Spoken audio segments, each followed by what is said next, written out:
Salut, bonjour la famille, c'est votre éveilleur de conscience, le cheval blanc Mustang. Alors, je viens dans ce petit audio pour vous parler de trois faits assez importants et qui, à l'avenir, déterminera l'engagement de notre continent, l'Afrique, face à la suprématie des hautes puissances occidentales sur notre totale indépendance. Alors, pour ce fait, une question est de savoir, est-ce que la France est-elle un partenaire assez sûr pour l'émancipation, pour le développement et pour une démocratie totale en Afrique? Quand je parle de la France, ici je fais allusion aux différentes puissances européennes, tous réunis autour de l'organisation des traités de l'Atlantique Nord, autrement appelée l'OTAN. Alors, j'aimerais soulever ici ces trois raisons assez principales qui, pour moi, et par rapport à l'analyse des données politiques qu'il y a et les enjeux politiques qu'il y a en ce moment dans le monde, qui nous permettent de savoir que la France, ou du moins les puissances occidentales, ne sont pas assez sûres et fiables comme partenaires pouvant aider l'Afrique à s'émanciper et à avoir une indépendance totale. Alors, pour la première raison, je dirais qu'aujourd'hui, il existe une forme d'hypocrisie accentuée, en ce sens où la France n'a jamais daigné à reconnaître les crimes d'esclavage, la traite négrière et tout ce qu'ils ont eu à faire subir aux Africains comme atrocité. Et à cela s'ajoute le fait qu'ils ne veulent même pas reconnaître les faits de l'histoire. En fait, les faits de l'histoire sont ceux-là qui disent que les Africains ont été pendant 3, sinon 5 siècles réduits à l'esclavage. Mais les Blancs, les puissances occidentales sont en train de révisionner l'histoire afin de donner une autre tournure. C'est-à-dire qu'ils sont en train de vouloir nier les faits. Mais les faits sont là et l'histoire ne ment pas. Car aujourd'hui, voyez-vous, qui ne maîtrise pas l'histoire est condamné.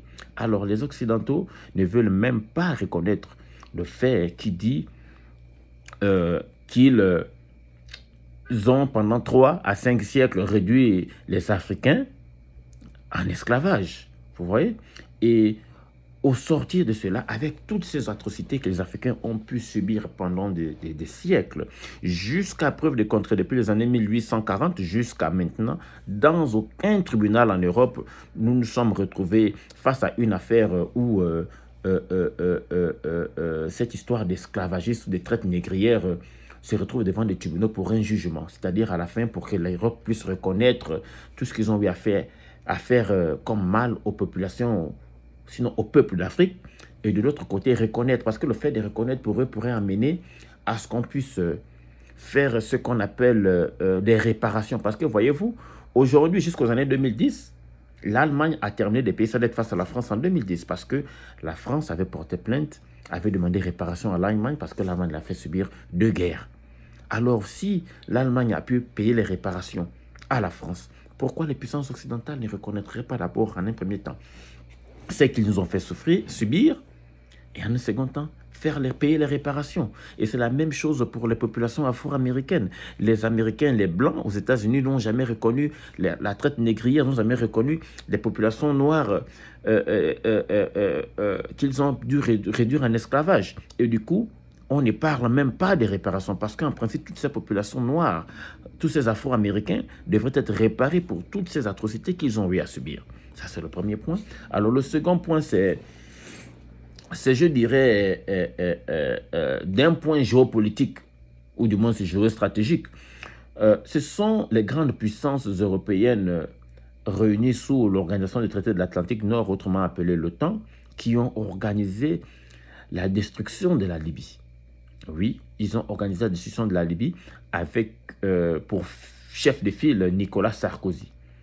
Et tout ceci pourquoi? Parce que le général Kadhafi, le colonel Kadhafi, était en train de mettre en place une stratégie qui devait lui permettre à créer une monnaie unique et indépendante pour l'Afrique.